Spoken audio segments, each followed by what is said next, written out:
Gallery জুড়ে স্থান পেয়েছে মাটির তৈরি রঙিন নানা জিনিসপত্র, কুম্ভ, ব্যবহারিক পাত্র, চিত্রিত মৃৎশিল্প, আরাধনামূলক বস্তু কিংবা খেলনা।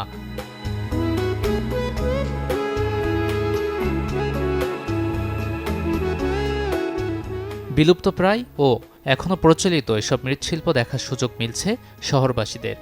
রাজধানীর আলিয়াস ফ্রান্সেস দ্য ঢাকার লা গ্যালারিতে শুরু হয়েছে 5 দিনব্যাপী পোড়ামাটির রৌপ্য বৈচিত্র্য শীর্ষক প্রদর্শনী।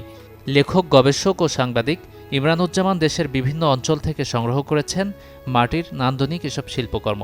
আর প্রদর্শনীটি কিউরেট করেছেন ডক্টর শওকত আরা হায়দার। আমার জীবনে আমি যতটুকু দেখেছি, আমার মনে হয়েছে যে এইটুক সম্পর্কে আমাদের বাংলাদেশের মানুষ জানে না।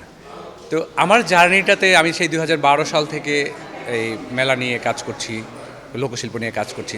আমার মনে হয়েছে আমার যেই অভিজ্ঞতাটা আছে এটা একটু মানুষকে বলি।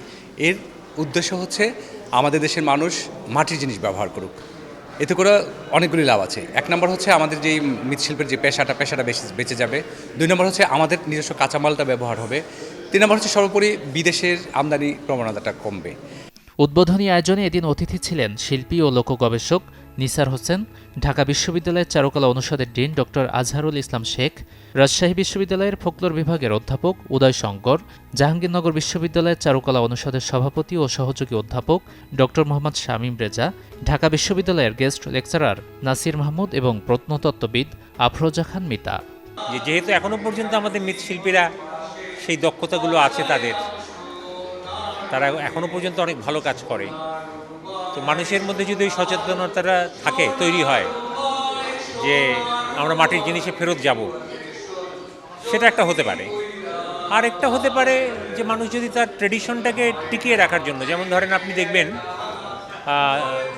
থাইল্যান্ড, ভিয়েতনাম, কম্বোডিয়া, এই সমস্ত দেশগুলো কিন্তু, বা শ্রীলঙ্কা, ওরা কিন্তু ওদের অনেক ট্র্যাডিশনাল জিনিস আছে যেগুলো দৈনন্দিন জীবনে আর তেমন ব্যবহার হয় না, কিন্তু ওগুলোর কারণে প্রচুর ট্যুরিস্ট আসে বাইরে থেকে। আমাদের যদি এই ট্যুরিজমটা যদি ডেভেলপ করতো, তাহলেও কিন্তু আমাদের এই জিনিসগুলো টিকে থাকতো।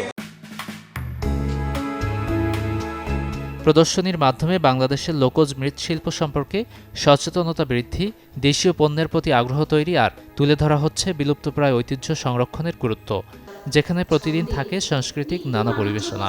যৌবনের নীল ফুল ফোটায় লিলুয়ার একা লাগে।